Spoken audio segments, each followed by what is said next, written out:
അസ്സലാമു അലൈക്കും വറഹ്മത്തുള്ളാ. പ്രിയപ്പെട്ട വിദ്യാർത്ഥികളെ, അന്നഹ്വുൽ വാളിഹു എന്നുള്ള നമ്മുടെ കിതാബിലെ 6-ാമത്തെ പാഠമാണ് നമുക്ക് അടുത്തതായി പഠിക്കുവാനുള്ളത്. പാഠത്തിൻ്റെ പേര് മവാലിഉ കസ്രി ഹംസത്തി ഇന്ന എന്നുള്ളതാണ്. കഴിഞ്ഞ ഒരു പാഠത്തിലായിട്ട് നമ്മൾ അന്ന എന്നുള്ളതിലെ ഹംസക്ക് ഫത്ഹ നൽകപ്പെടുന്ന അവസരങ്ങളെക്കുറിച്ച് പഠിച്ചിരുന്നു.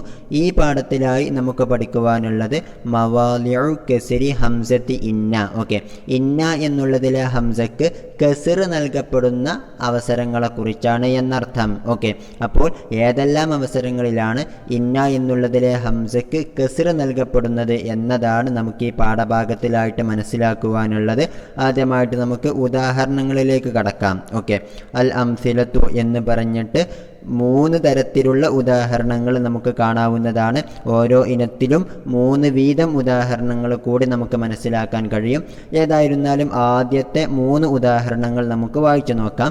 1, ഇന്നൻ നീല ഹയാത്തു മിസ്ര. 2, ഇന്നൽ കദിബ ജുബ്നുൻ. 3, ഇന്നൽ അദ്ല അസാസുൽ മുൽക്കി. ഓക്കെ, അതിൻ്റെ അർത്ഥം ഒന്ന് പറയാം. ഇന്നൻ നീല, തീർച്ചയായിട്ടും നൈൽ നദി എന്നുള്ളത് ഹയാത്തു മിസ്ര, അത് ഈജിപ്തിൻ്റെ ജീവനാണ്. അപ്പോൾ ഈജിപ്തിലെ ജനങ്ങളുടെ ജീവൻ തന്നെ നിലനിൽക്കുന്നത് അത് നൈൽ നദി ഉള്ളത് കൊണ്ടാണ് എന്നാണ് ഒന്നാമത്തെ ജുംലയുടെ ആശയം. ഇനി രണ്ടാമത്തത് ഇന്നൽ കദിബ ജുബ്നുൻ. ഇന്നൽ കദിബ, തീർച്ചയായിട്ടും കളവ് പറയൽ എന്നുള്ളത് ജുബ്നുൻ, അത് ഭീരുത്വമാണ്. ഓക്കെ, പേടി കാരണത്താലാണ് ഒരാൾ നുണ പറയുകയുള്ളൂ, കളവ് പറയുകയുള്ളൂ. ഇനി മൂന്നാമത്തത് ഇന്നൽ അദ്ല, തീർച്ചയായിട്ടും നീതി എന്നുള്ളത് അസാസുൽ മുൽക്കി, ഒരു ഭരണാധികാരത്തിൻ്റെ രാജാധികാരത്തിൻ്റെ അടിസ്ഥാനമാണ്. അപ്പോൾ ഏതൊരു രാജ്യത്തിൻ്റെ അധികാരമാണ് എങ്കിലും അവിടെ നീതിയാണ് അടിസ്ഥാനപരമായിട്ട് നമ്മൾ കാത്തു സൂക്ഷിക്കേണ്ടത് എന്നർത്ഥം. ഓക്കെ, അപ്പോൾ ആദ്യത്തെ 3 ഉദാഹരണങ്ങൾ കഴിയുന്നു. ഇനി അടുത്ത 3 ഉദാഹരണങ്ങൾ 4, 5, 6 എന്നീ ഉദാഹരണങ്ങൾ വായിക്കാം. ഖാലൽ മുത്തഹമു ഇന്നി ബരീഉൻ. 5, ഖുൽ ഇന്നൽ ഹഖ്ഖ വാളിഹുൻ. 6, ലാ തഖുൽ ഇന്നൽ അമല ഷാഖുൻ. ഓക്കെ, അതിൽ 4-മത്തതിൻ്റെ അർത്ഥം വെക്കാം. ഖാലൽ മുത്തഹമു, ഇത്തഹമ എന്ന് പറഞ്ഞാൽ സംശയിച്ചു എന്നാണ് അർത്ഥം. മുത്തഹമ് എന്ന് പറഞ്ഞാലോ സംശയിക്കപ്പെടുന്നവൻ എന്നാണ് അർത്ഥം. അപ്പോൾ എന്തെങ്കിലും ഒരു കുറ്റം ചെയ്തതായി സംശയിക്കപ്പെടുന്ന ആൾ പറഞ്ഞു. ഖാലൽ മുത്തഹമു ഇന്നി ബരീഉൻ, തീർച്ചയായിട്ടും ഞാൻ നിരപരാധിയാണ്. ബരീഉൻ എന്നാൽ നിരപരാധി, തെറ്റു ചെയ്യാത്തവൻ എന്നൊക്കെയാണ് അർത്ഥം. അപ്പോൾ ഖാലൽ മുത്തഹമു ഇന്നി ബരീഉൻ. ഇനി അടുത്ത ജുംല ഖുൽ ഇന്നൽ ഹഖ്ഖ വാളിഹുൻ. ഖുൽ, നീ പറയൂ, ഇന്നൽ ഹഖ്ഖ, തീർച്ചയായിട്ടും സത്യം എന്നുള്ളത് വാളിഹുൻ, വ്യക്തമായതാണ്. അപ്പോൾ സത്യം വ്യക്തമായതാണ് എന്ന് നീ പറഞ്ഞോ എന്നാണ് 5-മത്തെ ജുംലയുടെ അർത്ഥം. ഇനി 6-മത്തത് ലാ തഖുൽ, നീ പറയരുത്, ഇന്നൽ അമല ഷാഖുൻ, തീർച്ചയായിട്ടും പ്രവർത്തനം അല്ലെങ്കിൽ ജോലി അത് ബുദ്ധിമുട്ടുള്ളതാണ് എന്ന് നീ പറയരുത്. ഓക്കെ, ഇതാണ് 6-മത്തെ ജുംലയുടെ അർത്ഥം. ഇനി 7, 8, 9 ജുംലകൾ നമുക്കൊന്ന് വായിക്കാം. സുർത്തുല്ലദി ഇന്നി ഉമജ്ജിദുഹു. അടുത്തത് അഷ്ഫഖ്തു അലല്ലതി ഇന്നഹ ജദീറത്തുൻ ബിശഫഖതി. 9-മത്തത് ഹളറല്ലദീന ഇന്ന ഹുളൂറഹും യസുറുനി. ഓക്കെ, അതൊന്ന് അർത്ഥം വെച്ച് നോക്കാം. 7-മത്തത് സുർതു, ഞാൻ സന്ദർശിച്ചു, അല്ലദി, ഒരുത്തനെ സന്ദർശിച്ചു. എങ്ങനത്തവനാണ്?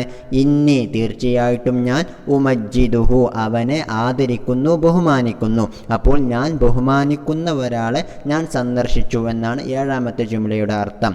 ഇനി 8-മത്തത് അഷ്ഫഖ്തു, ഞാൻ വാത്സല്യം കാണിച്ചു, അലല്ലത്തി, ഒരുത്തിയുടെ മേൽ, ഒരു സ്ത്രീയുടെ മേൽ. അവൾ എങ്ങനത്തവളാണ്? ഇന്നഹ, തീർച്ചയായിട്ടും അവൾ, ജദീറത്തുൻ, അവൾ ബന്ധപ്പെട്ടവളാണ്, ബിശഫഖതി, വാത്സല്യം കൊണ്ട്. അപ്പോൾ വാത്സല്യം കാണിക്കാൻ അർഹയായിട്ടുള്ള ബന്ധപ്പെട്ട ഒരുത്തിയുടെ മേൽ, ഒരു സ്ത്രീയുടെ മേൽ ഞാൻ വാത്സല്യം കാണിച്ചു എന്നാണ് 8-മത്തെ ജുംലയുടെ അർത്ഥം. ഇനി 9-മത്തത് ഹളറല്ലദീന ഇന്ന ഹുളൂറഹും യസുറുനി. ഓക്കെ, ഹളറ എന്ന് പറഞ്ഞാൽ സന്നിഹിതനായി എന്നാണ് അർത്ഥം. ഹളറല്ലദീന ഒരു കൂട്ടം ആളുകൾ സന്നിഹിതനായി വന്നു. എങ്ങനത്തെവരാണവർ? ഇന്ന ഹുളൂറഹും തീർച്ചയായിട്ടും അവർ വരുന്നത്, അവർ സന്നിഹിതരാകുന്നത് യസുറുനി എന്നെ സന്തോഷിപ്പിക്കുന്നു. അപ്പോൾ എന്നെ ആരുടെ ഹുളൂറാണോ, ആര് വരുന്നതാണോ എന്നെ സന്തോഷിപ്പിക്കുന്നത്, അവർ വന്നു, അവർ സന്നിഹിതരായി എന്നാണ് 9ാമത്തെ ജുംലയുടെ അർത്ഥം. ഓക്കെ, ഏതായിരുന്നാലും ഈ ജുംലകളൊക്കെ വായിച്ചപ്പോൾ നമ്മളൊരു കാര്യം മനസ്സിലാക്കിയിട്ടുണ്ടാകും. ഈ 9 ജുംലയിലും ഇന്ന എന്നുള്ളത് വന്നിട്ടുണ്ട് അല്ലേ? ഹംസക്ക് കസ്ർ നൽകിയിട്ട് ഇന്ന എന്നുള്ളത് വന്നിട്ടുണ്ട്. ആദ്യത്തെ 3 ജുംലകൾ നോക്കിയാൽ നമുക്ക് മനസ്സിലാക്കാൻ കഴിയും. അവിടെയെല്ലാം ഇന്ന എന്നുള്ളത് വന്നിട്ടുള്ളത് ജുംലയുടെ തുടക്കത്തിലാണ് അല്ലേ? ജുംലയുടെ തുടക്കത്തിലാണ് ഇന്ന എന്നുള്ളത് വന്നിട്ടുള്ളത്. ഇനി അടുത്ത 3 ജുംലകൾ 4, 5, 6 ജുംലകൾ നോക്കിയാലോ, അവിടെയൊക്കെ ഇന്ന എന്നുള്ളത് വന്നിട്ടുള്ളത് കാല എന്നുള്ളതിനോട് ബന്ധപ്പെട്ട പദങ്ങൾക്ക് ശേഷമാണ് അല്ലേ? 4ാമത്തേതിൽ കാല എന്ന് പറഞ്ഞതിന് ശേഷമാണ് ഇന്നി ബരീഉൻ എന്ന് പറഞ്ഞത് അല്ലേ? 5ാമത്തേതിൽ ഖുൽ എന്ന് പറഞ്ഞതിന് ശേഷമാണ് ഇന്ന എന്ന് വന്നത്. 6ാമത്തേതിൽ ലാ തഖുൽ എന്ന് പറഞ്ഞതിന് ശേഷമാണ് വന്നത് അല്ലേ? അപ്പോൾ കാല അല്ലെങ്കിൽ അതിനോട് ബന്ധപ്പെട്ട യഖൂലുവെന്നോ തഖൂലു എന്നോ ഖുൽ എന്നോ എന്നതിനൊക്കെ ശേഷമുള്ള ഇന്ന എന്നുള്ള പദമാണ് 4, 5, 6 ജുംലകളിലായിട്ട് വന്നിട്ടുള്ളത് അല്ലേ? ഇനി 7, 8 ജുംലകൾ, 8, 9 ജുംലകൾ നോക്കിയാലോ, അവിടെ ഇന്ന എന്നുള്ളത് വന്നിട്ടുള്ളത് ഇസ്മുൽ മൗസൂലയ്ക്ക് ശേഷമാണ് അല്ലേ? അല്ലദി അല്ലെങ്കിൽ അല്ലത്തി, അല്ലദീന, അല്ലാത്തി പോലത്തെ ഇസ്മ മൗസൂലകളെക്കുറിച്ച് നമുക്കറിയാം. അവയ്ക്ക് ശേഷമുള്ള ജുംലയെക്കുറിച്ചാണ് നമ്മൾ സിലത്ത് എന്ന് പറയുന്നത് അല്ലേ? അപ്പോൾ 7ാമത്തെ ജുംലയിൽ സുർതു അല്ലദി എന്നതിന് ശേഷം ഇന്നി ഉമജ്ജിദുഹു എന്നുള്ളതാണ് അതിൻ്റെ സിലയായിട്ട് നമ്മൾ പറയാറുള്ളത്. ഓക്കെ, ഇനി 8ാമത്തെ ജുംലയാണെങ്കിലോ ഇന്നഹ ജദീറത്തും ബിഷഫഖത്തി എന്നുള്ളതാണ് അല്ലത്തി എന്നുള്ളതിൻ്റെ സിലയായിട്ട് വന്നിട്ടുള്ളത്. ഇനി 9ാമത്തെ ജുംലയിൽ ഇന്ന ഹുളൂറഹും യസുറുനി എന്നുള്ളതാണ് അല്ലദീന എന്നുള്ളതിൻ്റെ സിലയായിട്ട് വന്നിട്ടുള്ളത്. ഏതായാലും ഈ സിലയുടെയൊക്കെ തുടക്കത്തിൽ പറഞ്ഞിട്ടുള്ളതും ഇന്ന എന്നുള്ള പദമാണ് അല്ലേ? അതായത് ഹംസക്ക് കസ്ർ നൽകിക്കൊണ്ടാണ് പറഞ്ഞിട്ടുള്ളത് എന്നർത്ഥം. അപ്പോൾ ഈ 9 ജുംലകളിലും നമുക്ക് എന്ത് കണ്ടെത്താൻ കഴിഞ്ഞു? ഇന്ന എന്നുള്ള ഹംസക്ക് കസ്ർ നൽകപ്പെട്ടതായിട്ട് കണ്ടെത്താൻ കഴിഞ്ഞു. ഓക്കെ, ഈ നമ്മൾ അന്ന എന്നുള്ളതിൽ, അതായത് ഹംസക്ക് ഫത്ഹ് നൽകുന്നിടത്ത് അതിൻ്റെ സ്ഥാനം എപ്പോഴാണ് എന്ന് നമ്മൾ പറഞ്ഞിരുന്നു.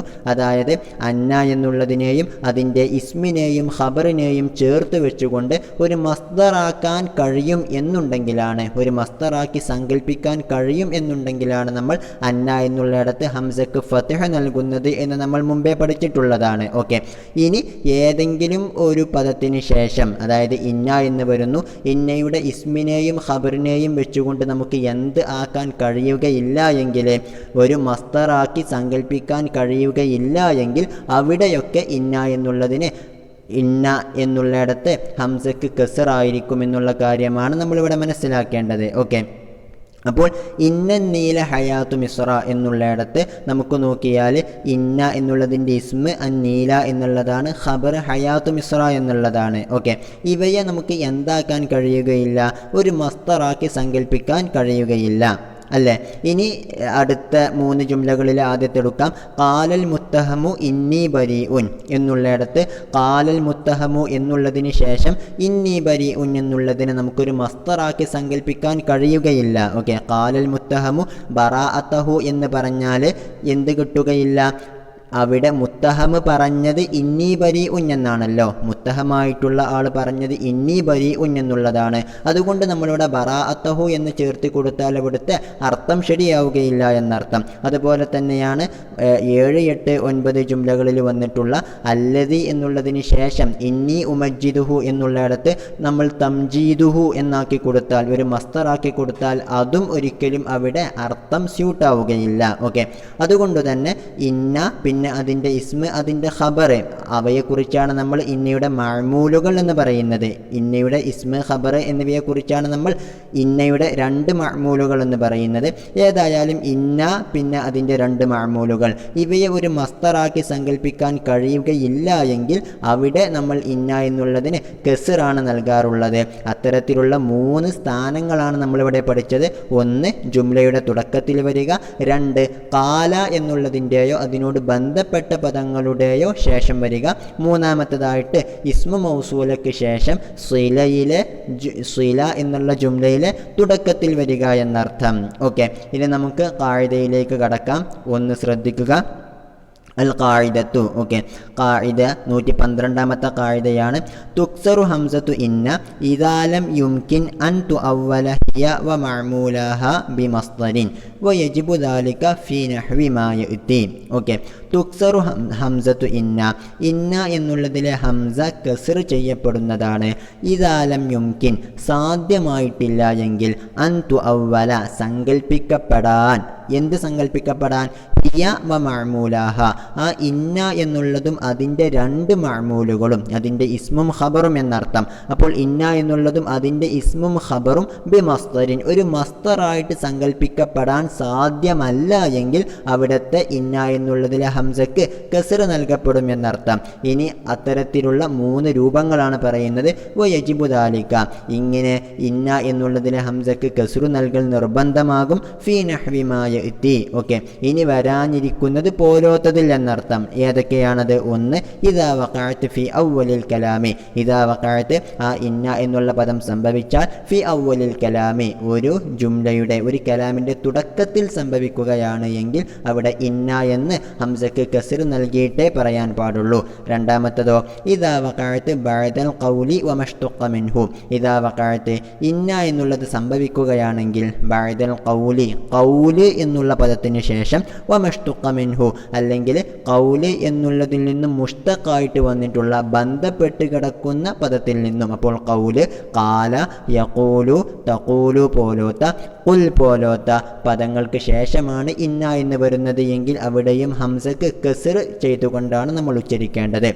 ഇനി മൂന്നാമത്തെ രൂപം, ഇദാ വഖഅത് ഫി അവ്വലി ജുംലത്തി സിലത്തി, ഇദാ വഖഅത്, ആ ഇന്ന എന്നുള്ളത് സംഭവിച്ചാൽ, ഫി അവ്വലി ജുംലത്തി സിലത്തി, ഓക്കെ, സിലയുടെ ജുംലയുടെ തുടക്കത്തിൽ സംഭവിച്ചാൽ. അതിൻ്റെ ഉദാഹരണങ്ങളൊക്കെ നമ്മൾ പാഠഭാഗത്ത് പഠിച്ചിട്ടുള്ളതാണ്. ഏതായിരുന്നാലും ഈ 3 സ്ഥലങ്ങളിൽ ഇന്ന എന്നുള്ളത് വരികയാണ് എങ്കിൽ അവിടെ നിർബന്ധമായിട്ടും ഹംസക്ക് കസ്ർ ആണ് ചെയ്യേണ്ടത് എന്നതാണ് ഈ പാഠത്തിലൂടെ നമ്മൾ മനസ്സിലാക്കേണ്ടത്.